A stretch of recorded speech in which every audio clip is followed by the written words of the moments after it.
Abraham Haran में रहता था।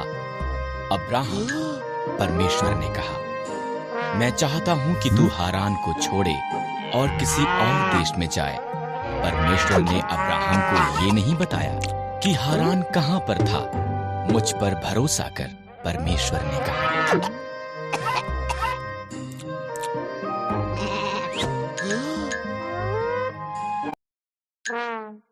ये कर, परमेश्वर ने कहा, और तेरी संतान एक बड़ी जाति बन जाएगी। कैसे? अब्राहम को आश्चर्य हुआ। उसकी पत्नी सारा बच्चे पैदा करने के लिए बहुत बूढ़ी थी। मुझ पर भरोसा कर, परमेश्वर ने कहा।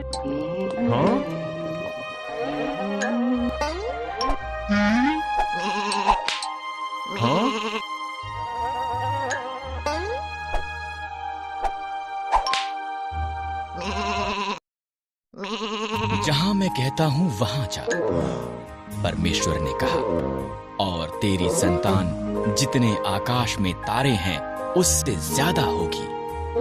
वो पूरे संसार के लिए आशीष होंगे। मुझ पर भरोसा कर।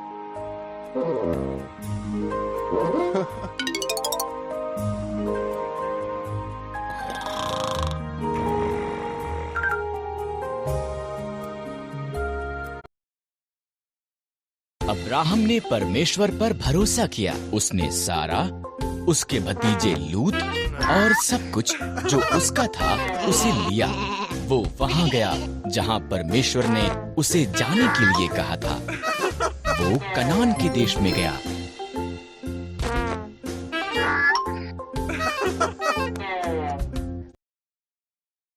वहां पहुंचकर अब्राहम ने शकेम में डेरा लगाया। परमेश्वर उसको प्रकट हुआ। मैं ये भूमि तुझे और तेरी संतान को दूंगा, परमेश्वर ने कहा। अब्राहम ने परमेश्वर के लिए वहां एक वेदी बनाई।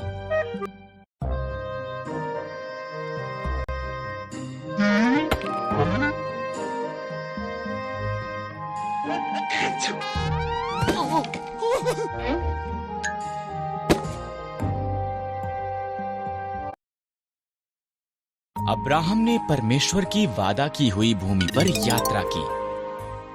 वो खुश था कि उसने परमेश्वर पर भरोसा किया था। इसलिए उसने एक और वेदी बनाई और उस सब के लिए परमेश्वर का धन्यवाद किया जो उससे वादा किया गया था।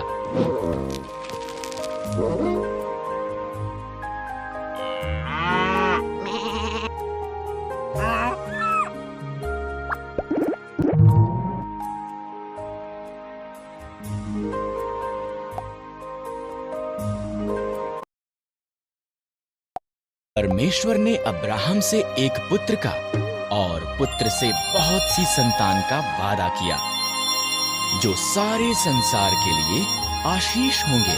पर अब्राहम और उसकी पत्नी सारा बच्चे पैदा करने के लिए बहुत बूढ़े थे।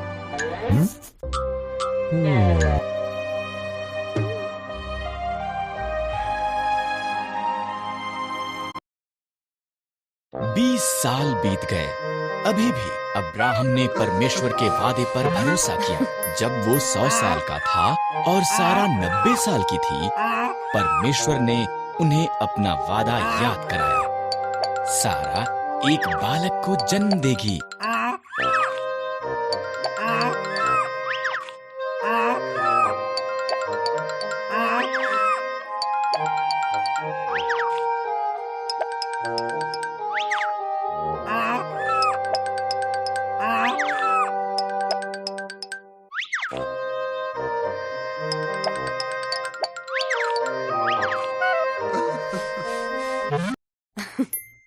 जब उनका पुत्र पैदा हुआ, सारा इतनी प्रसन्न हुई कि वो प्रफुल्लित हुई। परमेश्वर ने मुझे प्रफुल्लित किया है, उसने कहा। इसलिए उन्होंने उसका नाम इसहाक रखा, जिसका अर्थ है वो हंसता है।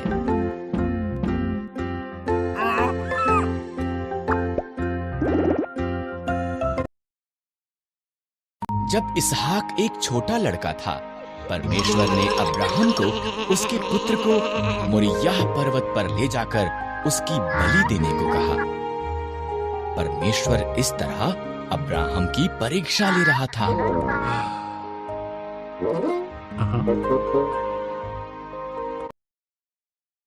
इसहाक लकड़ी उठाकर चला और अब्राहम ने छुरी और मशाल ली। इकट्ठे वो पहाड़ पर चढ़ गए।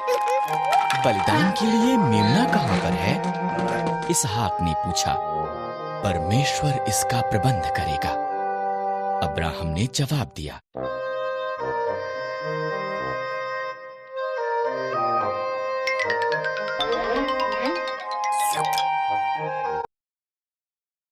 अब्राहम ने वेदी पर लकड़ियां रखीं, इसहाक को बांधा और उसको लकड़ियों पर रख दिया।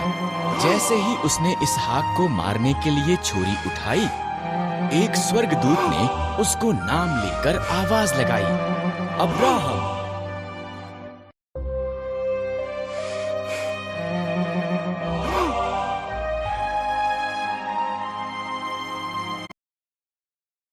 लड़के को मत मार, स्वर्गदूत ने कहा।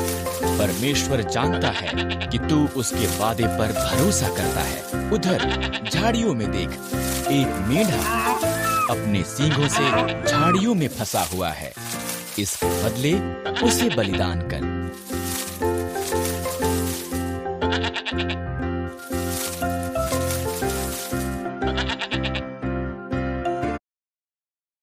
इस तरह अब्राहम ने उसके पुत्र की बजाय मेढ़े को बलिदान किया।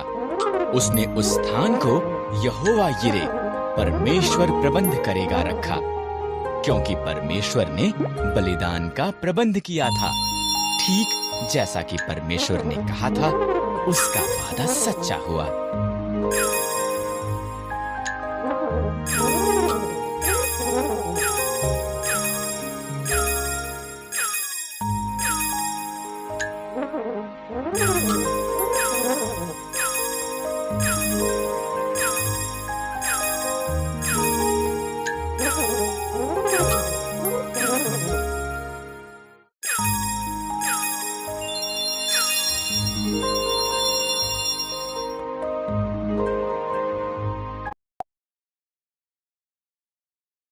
याकूब के 12 पुत्र थे, पर वो अपने पुत्र यूसुफ को सबसे ज्यादा प्रेम करता था। उसने यूसुफ को एक विशेष चमकीले रंग का अंगरखा दिया। यूसुफ के भाई उससे ईर्ष्या करते थे। उन्होंने उससे नफरत की।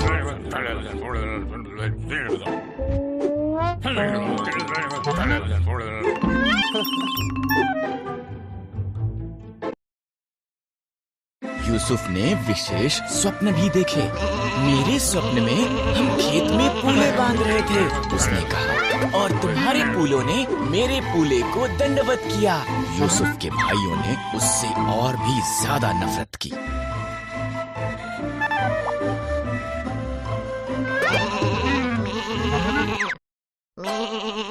यूसुफ ने एक और स्वप्न देखा।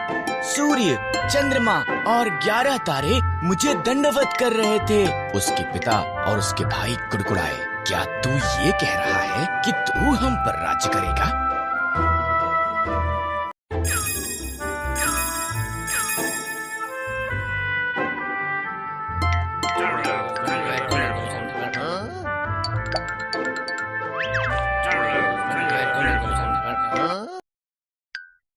एक दिन यूसुफ के भाई खेतों में उनकी भेड़ों की निगरानी कर रहे थे। उन्होंने उसे उनकी तरफ आते हुए देखा। उन्होंने उसे मार देने और उसके स्वप्नों का अंत करने की योजना बनाई।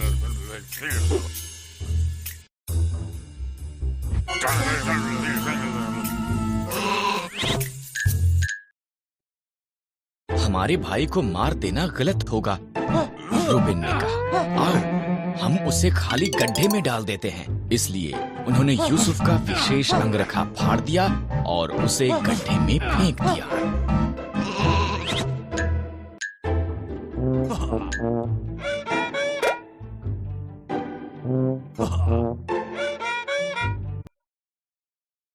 इश्माइली व्यापारी मिस्र की तरफ उनके मार्ग से गुजरे। आओ हम यूसुफ को इश्माइलियों के गुलाम के रूप में बेच देते हैं, यहूदा ने सुझाव दिया। इसलिए भाइयों ने यूसुफ को चांदी के 20 सिक्कों के लिए बेच दिया।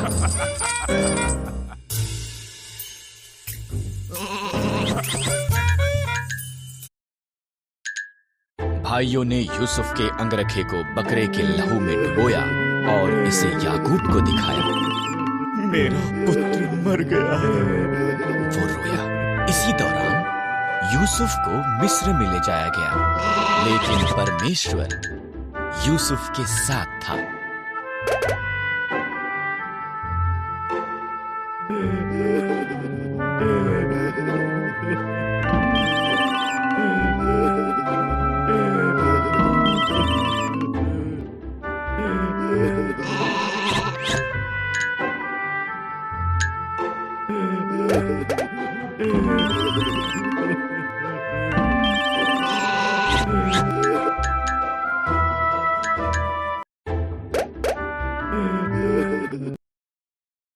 मिस्र में इश्माएलियों ने यूसुफ को पोतीपर के पास बेच दिया, जो फिरौन का हाकिम था।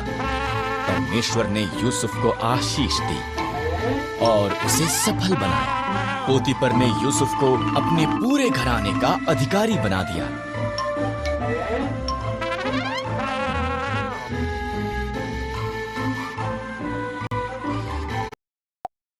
यूसुफ ने पोतीपर की अच्छी सेवा की। पोतीपर की पत्नी ने चाहा कि यूसुफ परमेश्वर के विरुद्ध पाप करे। यूसुफ ने इनकार कर दिया, इसलिए उसने उसके बारे में झूठ बोला। पोतीपर ने अपनी पत्नी पर विश्वास किया और यूसुफ को जेल में डाल दिया गया।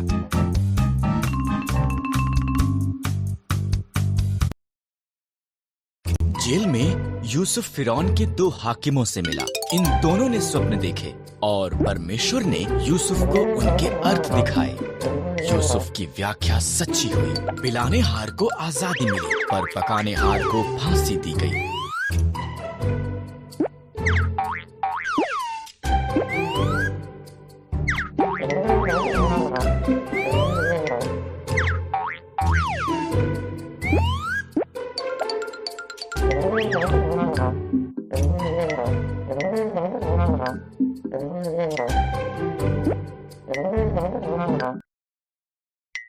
दो साल बाद फिरौन ने व्याकुल कर देने वाले 2 स्वप्न देखे।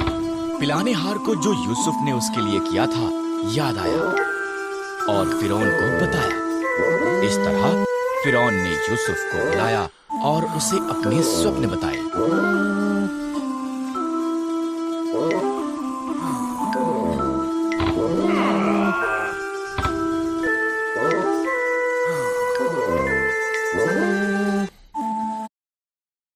परमेश्वर ने यूसुफ को फिरौन के सपनों का अर्थ दिखाया। 7 साल तक भरपूर फसल होगी, यूसुफ ने कहा। इसलिए भोजन को जमा कर लें, क्योंकि इसके बाद 7 साल का अकाल होगा।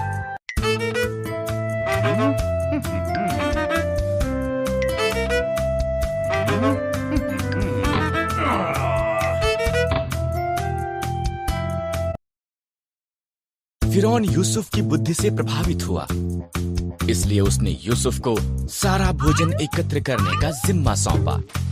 फिरौन को छोड़ मिस्र में कोई भी यूसुफ से ज्यादा शक्तिशाली नहीं था।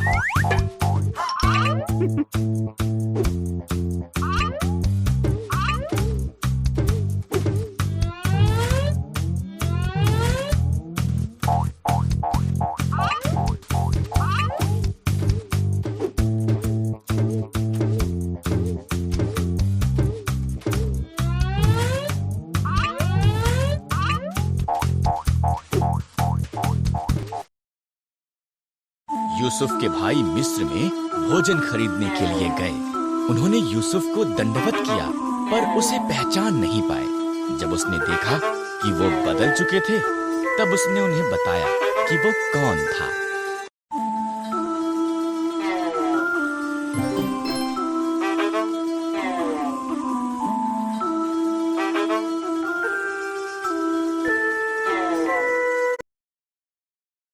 भाई भयभीत हो गए थे।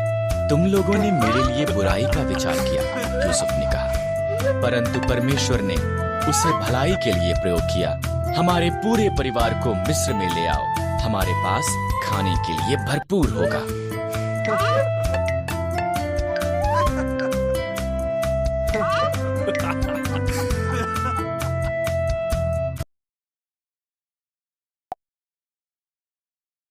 मिस्र इजरायलियों से भरा हुआ था। नया फिरौन डरता था कि इजरायली बेहद शक्तिशाली बन जाएंगे, इसलिए उसने उन्हें गुलाम बनाकर उनसे बेहद बुरा बर्ताव किया।